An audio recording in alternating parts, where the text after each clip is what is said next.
Ok, yo tout le monde, c'est Nonior, j'espère que vous allez bien. On se retrouve aujourd'hui dans une nouvelle vidéo.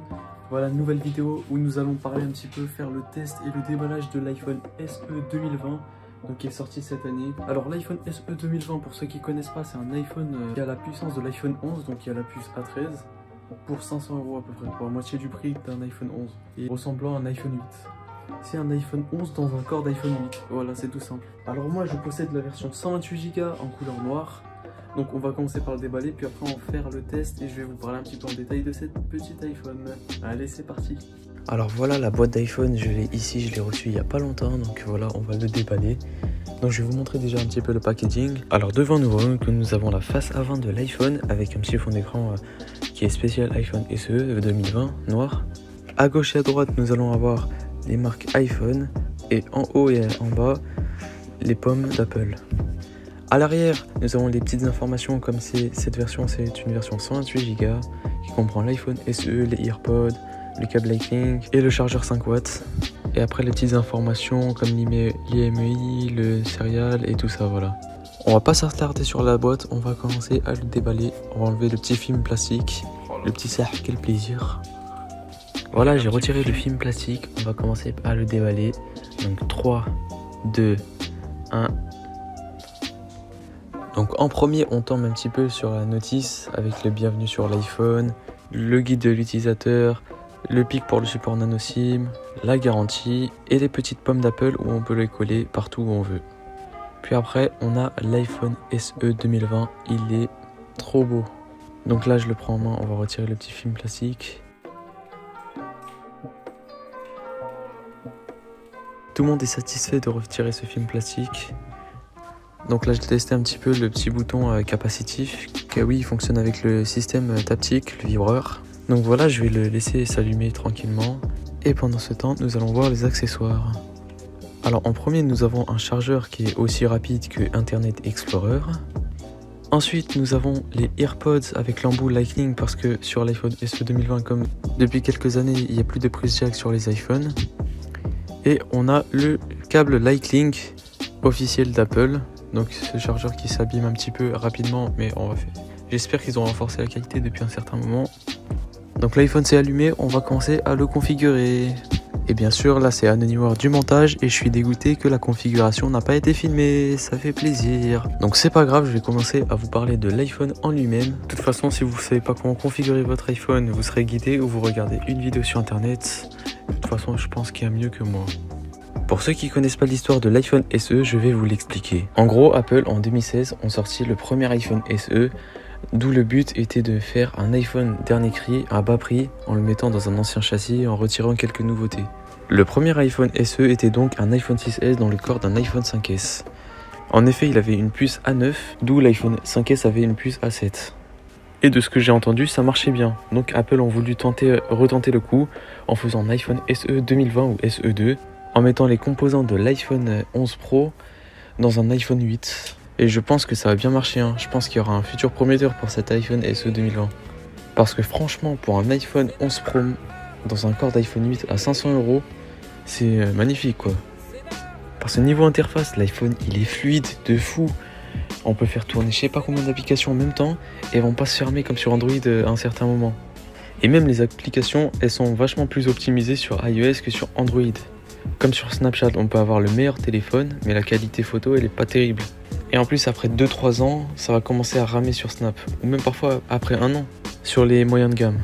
Alors que là, j'ai eu l'occasion de tester Snapchat sur d'anciens iPhones, 6S, 7 ou des iPhones comme ça. Et pourtant, c'est toujours aussi fluide que sur un iPhone 11 ou XS ou X. Certains vont me dire, est-ce que les bordures, ça te gêne ? Pour ceux qui ne savent pas, je tiens à préciser que je reviens d'un Huawei P20 Lite, donc un iPhone qui a à peu près la même taille qu'un iPhone X, et franchement, ça ne m'a pas du tout gêné. D'ailleurs, même la taille me convient parfaitement. J'avoue que je préfère un petit peu les téléphones plus grands, mais en vrai, au final, ça convient parfaitement parce qu'au moins, il n'est pas trop grand, il n'est pas trop petit, il est à peu près parfait quoi. Le Touch ID aussi, c'est une dinguerie comment il est rapide. Il y en a, ils vont être gênés de ne pas avoir Face ID, mais franchement, moi, ça me convient d'avoir juste Touch ID parce qu'il est rapide de fou. T'as juste à appuyer, poser ton doigt, même pas une seconde, même pas une demi-seconde, même pas une fraction de seconde, bam, bim bam boum, il est déverrouillé. Ah oui, aussi la qualité photo. Alors là, oh là là là là. Les plus gros testeurs d'iPhone, ils vont dire que à l'intérieur de cet iPhone SE 2020, la caméra arrière sera celle d'un iPhone 8. Alors que moi, j'y crois pas vraiment. Je pense plus que ça serait celle d'un iPhone XR ou voire même celle d'un iPhone 11. Parce qu'en vrai, les photos sont très bonnes, voilà. Parce que franchement, j'ai testé sur plein de photos. Et pour moi, je trouve que la qualité photo est super, voilà. C'est sûr que l'iPhone 11 Pro sera au-dessus de l'iPhone SE 2020 en qualité photo. Grâce à ces 2 ou 3 objectifs. Mais en tout cas, déjà, un objectif, ça, c'est parfait. Même le mode portrait, j'aurais cru que ça aurait été un truc avec un petit flou qui aurait été rajouté comme ça, voilà, pas fou.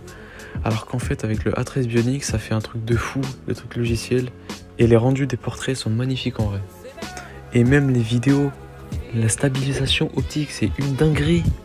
Je vais vous montrer quelques extraits pour vous montrer que la qualité, surtout arrière, c'est une dinguerie. Ok les gars, je suis en train de tester la vidéo avec l'iPhone SE. Donc je suis avec la caméra frontale en 1080p 30 fps. Donc voilà, je teste par exemple, je fais un petit footing. Donc je sais pas comment la stabilisation donne, mais franchement elle a l'air propre. Donc là on va essayer la caméra arrière. Donc ok les gars, maintenant je suis avec la caméra arrière de l'iPhone SE. Donc désolé s'il y a du bruit à l'extérieur. Et du coup je suis en train de tester, voilà, la caméra arrière, je sais pas quoi dire, hein. Bonjour. Voilà, je teste par exemple un petit footing. Et du coup franchement ça a l'air vraiment propre, la stabilisation, la qualité. Parce que si je le rappelle c'est un 12 mégapixels, ils disent de l'iPhone 8. Mais je pense que c'est plus un capteur de l'iPhone XR ou même de l'iPhone 11, le grand angle de l'iPhone 11. Donc voilà, franchement ça a l'air propre. Donc pourquoi je filme là en 1080p 60? Parce que j'aurais aimé faire un petit test en 4K 60, mais on va dire que ma vidéo va sortir en 1080p, donc ça sert un petit peu à rien, voilà voilà. Ok les gars, du coup je suis en train de tester la caméra de l'iPhone SE 2020. Donc voilà, je suis en parking. La stabilisation elle est pas foufou, caméra avant. On va passer caméra arrière. Ok les gars, du coup je suis en train de tester la qualité de la caméra arrière de l'iPhone SE 2020. Et franchement la caméra arrière elle est parfaite quoi. C'est comme la caméra de l'iPhone 11 mais avec un objectif. Du coup parfait, la stabilisation, tout ça. Donc là je suis en train de marcher, tranquille. Je suis en train de filmer en 4K 60 fps. Du coup parfait quoi. En effet, la caméra arrière est de 12 mégapixels, ouverture 1.8, et la caméra avant est de 7 mégapixels, et ça, celle-là, ça vient vraiment de l'iPhone 8, donc voilà. Mais en vrai, voilà, je trouve que l'appareil photo, c'est vraiment un bon point. Niveau batterie, on va parler sur les points qui compliquent un petit peu. La batterie, j'ai pas pu la tester en temps normal ou intensivement, ou voilà, parce que voilà, je suis pas un testeur professionnel. Moi, je fais juste un déballage, j'ai envie de présenter un produit, voilà, pour vous le montrer, voilà. Mais j'avoue que j'ai testé un petit peu la batterie de SPI, parfois en intensif ou parfois en journée, et la batterie c'est un petit peu le point qui fâche parce que si je dis pas de conneries, je crois que c'est 1800 mAh la batterie, et ça fait un petit peu petit quoi, on tient pas vraiment la journée. À un certain moment de la journée ou le soir, t'es sûr qu'il faut le recharger. Après ça tient la journée si tu l'utilises pas intensivement. Les autres testeurs de téléphone vont dire ouais mais ça tient pas, genre une batterie normale ça tient 2 jours, non c'est bon, si ça tient au moins la journée c'est parfait. Donc en vrai cette autonomie de l'iPhone, parfois, si tu l'utilises intensivement, c'est sûr que tu l'auras pas toute la journée.